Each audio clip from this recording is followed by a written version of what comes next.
Sukuna was finally defeated by our cast of Jujutsu sorcerers, but in the process, I couldn't help but notice how utterly terrible the plans were.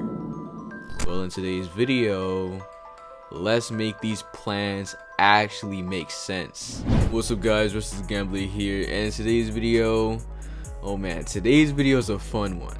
As you can see by the title and thumbnail, I'll be making the perfect plans to defeat Sukuna in a way that makes sense and minimizes casualties. I think you're gonna like this, so if you do, go ahead and subscribe. Only 17% of y'all who keep watching my videos are, so don't be shy, come join the family.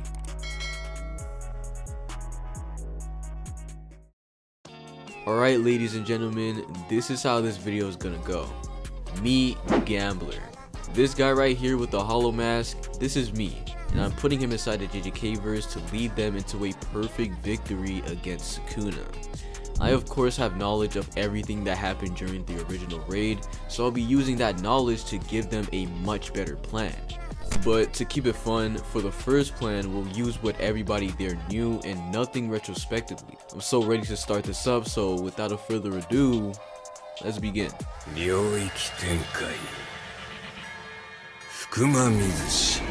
Alright, so without knowledge from the manga, we know a couple of things. We know Higuruma's domain has the possibility to take away Shrine. We know Gojo would do insane things to Sukuna. We know Yuta's plan is the second most effective. We know Yuji would play a major role in the fight because of his soul barrier attacks. What tripped them up, however, was what they didn't know, like Higuruma's domain taking away cursed tools if their opponent is holding one, that Miguel and Leroux were coming, and the state of Megami's resolve. Regardless of all this though, I think we can still make a solid plan of what we have, so here's what Gamblrr thinks. Gojo, Hikari, and Kashimo enter the battle like originally. Hikari takes a huge factor from the battle, and Gojo and Kashimo push Sukuna to use his full heal.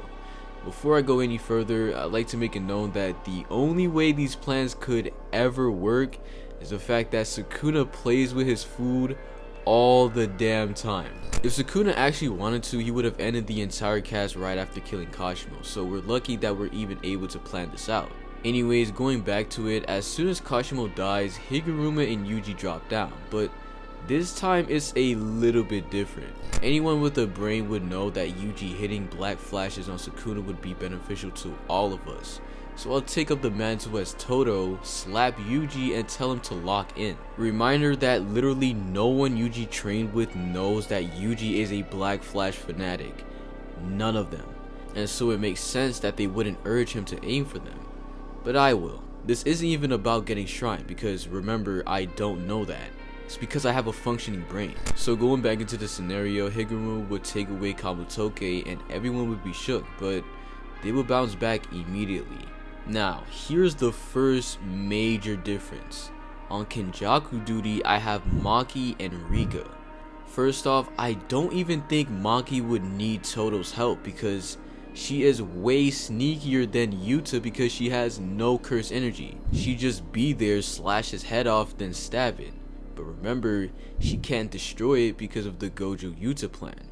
With that said, Rika, who we know can be separated from Yuta in different places, would eat Kenjaku's head, then take care of all the cursed spirits. Now, the most important thing about all of this is that Todo is not needed at this colony. The only point of contention here is Todo needing the Yuta part to adjust his curse technique, but that was just for the range of Sukuna's domain expansion, so that really doesn't matter here. Todo, instead of being on Kenjaku duty, is on immediate Higuruma duty.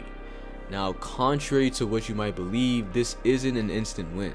What made Todo's contribution so big the first time was the fact that Sukuna didn't have Shrine, so he couldn't just slash Todo's Vibra Slap off. So ultimately, I do think there's definitely a failure that can come out of this plan, so we entered the next backup plan, with Rika being teleported alongside Yuta. Prior to this, Todo would have been able to help Yuji land way more punches than he did originally. So by then, he'd definitely be able to hit a black flash. Let's also assume that Higuruma's out of the battle because Sukuna wouldn't risk it with Todo in play.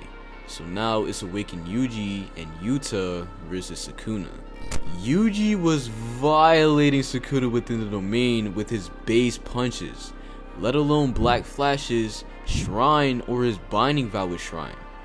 In the domain, Yuji will be piling up black flashes using Shrine, leading Sukuna to a state of nothingness, to where Jacob's ladder would hit him. This time, there is no losing because of Megami, because Sukuna cannot use World Cutting Slash in this state.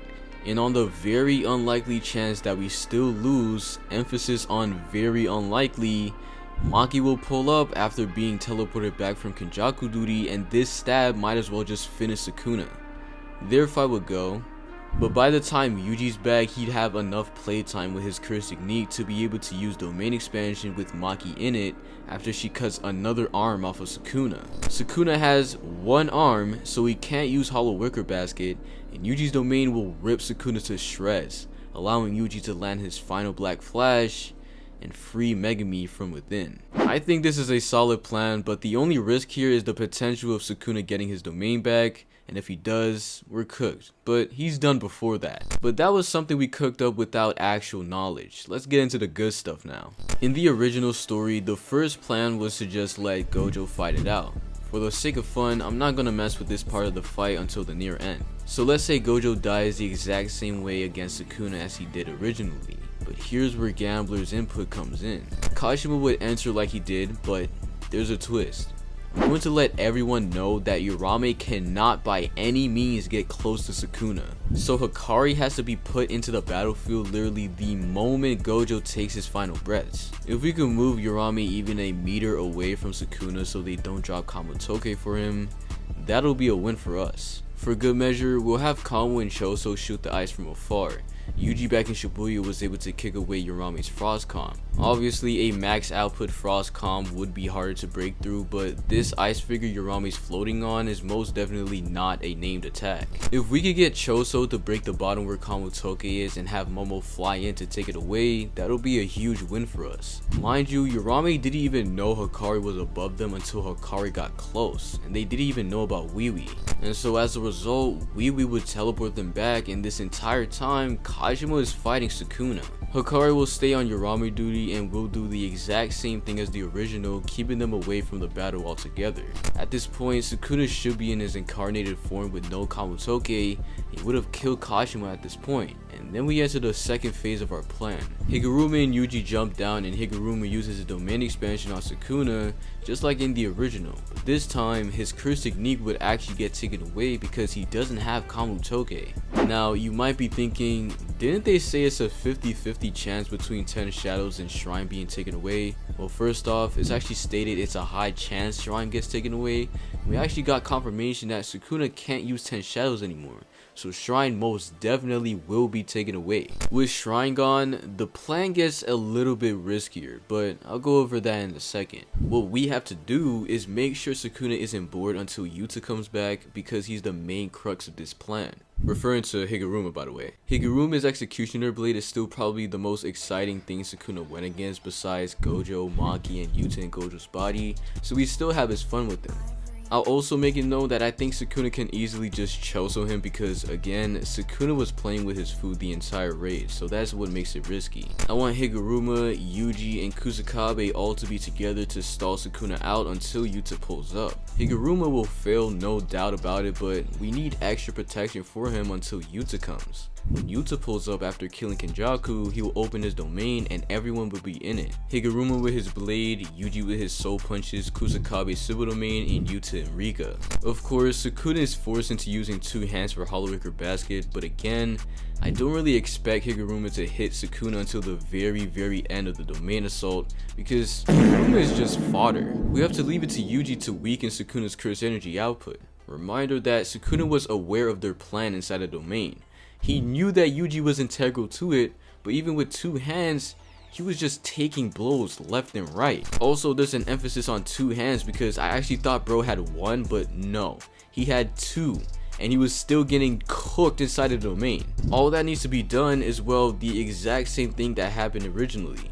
Yuji and Yuta have to work Sukuna until we reach this point, and Sukuna is completely vulnerable to any attack. From there, all Higuruma has to do is pull up like he did the last time and stab dude in the chest, and we get the end of the King of Curses. Also, even if you think Higuruma would die before, we just get the same exact thing but I would tell Yuji to listen to Megami's soul. Also, there's no world cutting slash to be used, so yeah, Sukuna's cooked. But regardless of that, this is my weakest plan because believe it or not, taking away Sukuna's curse technique is actually a worst case scenario. If you're a Dragon Ball fan, you'll probably understand this reference. Imagine it like Cell during the Cell games. People assume that because Goku gave him the Senzu Bean, it's the reason Cell didn't just kill Gohan while he could. It's the same with Sukuna. Because he still had his curse technique, he continued to take it easy on the sorcerers. However, if Cell never got the Senzu Bean, he would have killed Gohan to get it over with because he was fatigued.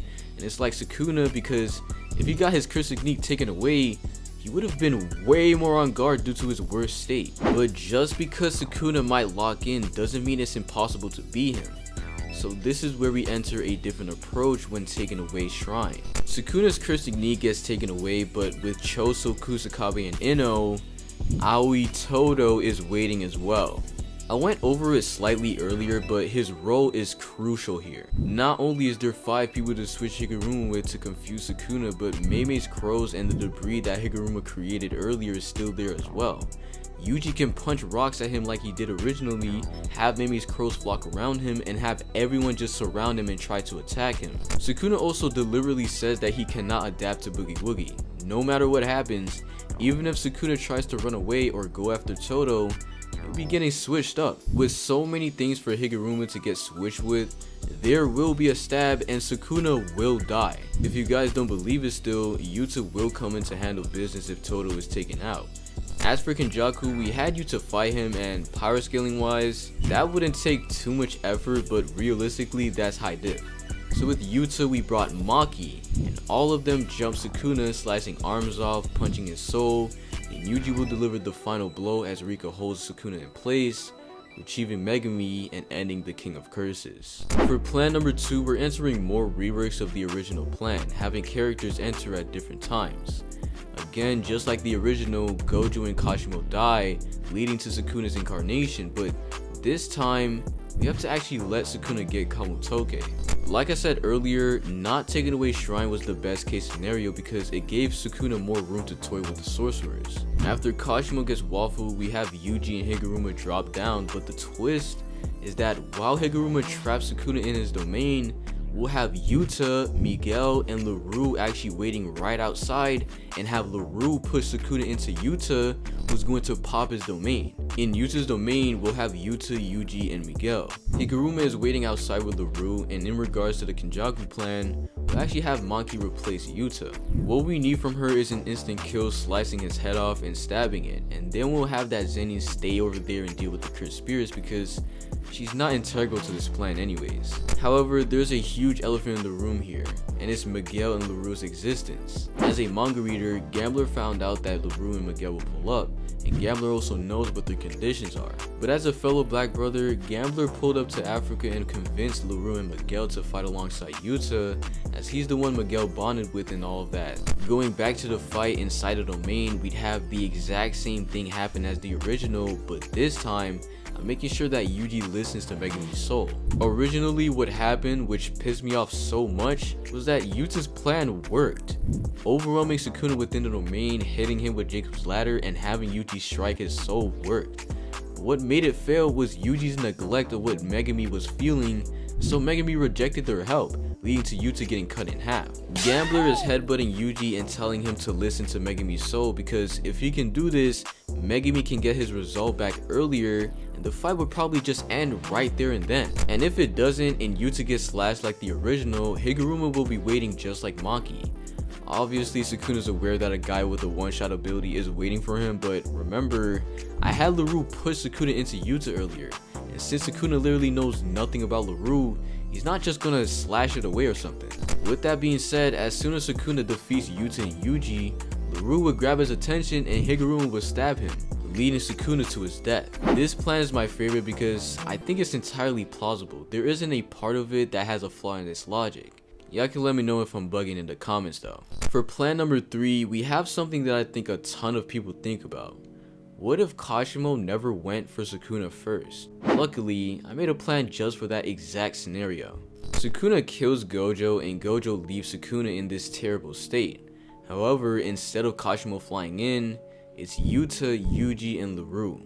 Yes, I'm putting Leroux to work in this video, he's too overpowered. Again, Sukuna in character knows nothing about Leroux, so the first push will work on bro. Yuta pops his domain, but before Sukuna can transform, Leroux can hold his attention and allow Yuta and Yuji to pile attacks and use Jacob's ladder. Sukuna's state is incredibly worse than before, so I believe that Jacob's ladder should prove lethal against him. And if not, I'll make Yuji listen to Megumi's soul and retrieve him, leading to Sukuna's actually pretty easy death. This is probably the most risky plan of them all, and it might be even worse than the first one. There is just no guarantee that Leroux can hold Sukuna's attention long enough for all of this to happen, but at the same time, all we need is Jacob's ladder, so it's super contentious. Also, if they fail here and Sukuna reincarnates his body, we're most likely doomed because he has Kambutoke as well. There is also literally no one who can hold the full body other than Yuta, and we sent him in immediately. Yuta of course can come back way earlier, which actually might work to our advantage because Sukuna wouldn't have his domain. In the meantime, we have to send Maki, and Maki would just get done worse than the original. If you haven't noticed already, I included this plan to make sure everyone understands that Kashimo's contribution was absolutely crucial to the entire plan. Without him doing what he did, every plan we come up with would likely lead to Sukuna winning. Now, going back to a more concrete plan, plan number 4 will be focused on our main character, Yuji Itadori. As we all know, Yuji awakened Shrine after hitting a Black Flash, and by extension, he unlocked a way more effective way to weaken not only Sukuna's output, but his control over Megumi's body. What Gamblrr needs to figure out is a way to get Yuji into that mode. Well, it's way easier than you may think. First off, during the month time skip, we could have Yuji aiming to hit Black Flashes. It doesn't have to be on other people while training or anything, but it could be on those walls we saw in the flashback. What we need is one Black Flash, and even if he doesn't get it during the month, letting Yuji enter the fight with the mindset that he needs to get a Black Flash will change things up all the more. If you remember, Yuji hit his first Black Flash just because he was aiming to. He entered a state of complete focus to try and hit a Black Flash, and he did it. Same with against Mahito, he entered complete focus because the only way he could win was to hit a Black Flash, and guess what he did?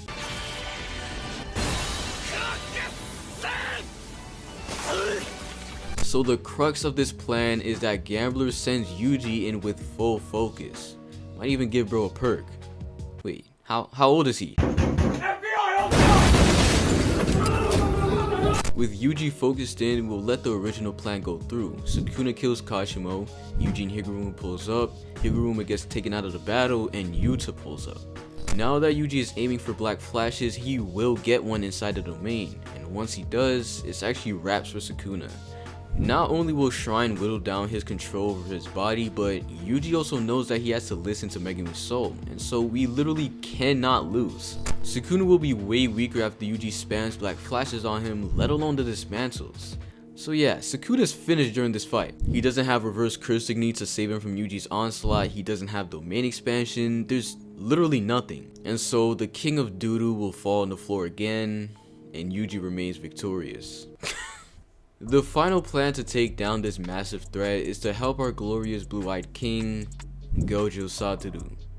Dog, with Gamblrr telling Gojo future events, there is literally no way he loses. So with that said, let's go over some things I can tell him in order of events. The first thing is that Sukuna's domain expansion is open.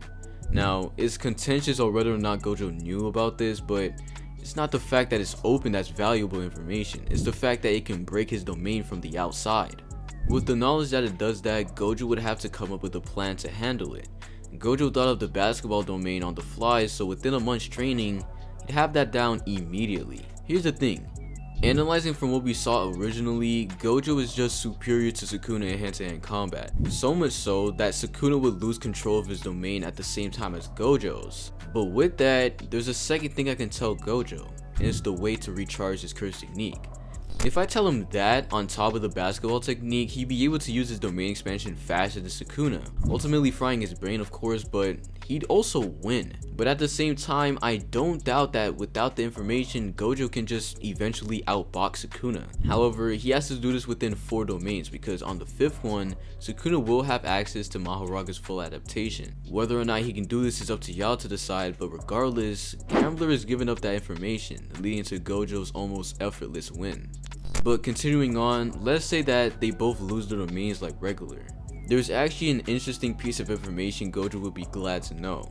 In chapter 231 and 232, Gojo hit Sukuna with 4 limitless attacks, and because of this, Sukuna was able to fully adapt to infinity, leading to this moment right here. Gojo himself actually knows that's how much he needed, he literally says it himself. So what I have to tell him is that Sukuna can summon Mahoraga even while being knocked out, so in other words, he needs to knock Sukuna out in 3 limitless attacks. Luckily, we saw something that Gojo can literally just delete from the fight to make this more possible. In chapter 231, Gojo traps Sukuna inside a bunch of rocks with blue, and because of this, Sukuna gets his first adaptation to infinity. Of course, there was a game plan here. He trapped him to set up a kick to see what would happen if Sukuna uses domain amplification, but that's another thing I can just tell him. Sukuna cannot adapt and use domain amplification at the same time, and so if this never happens, they bring their fights indoors and they go regular, and then he knocks him out with Black Flash.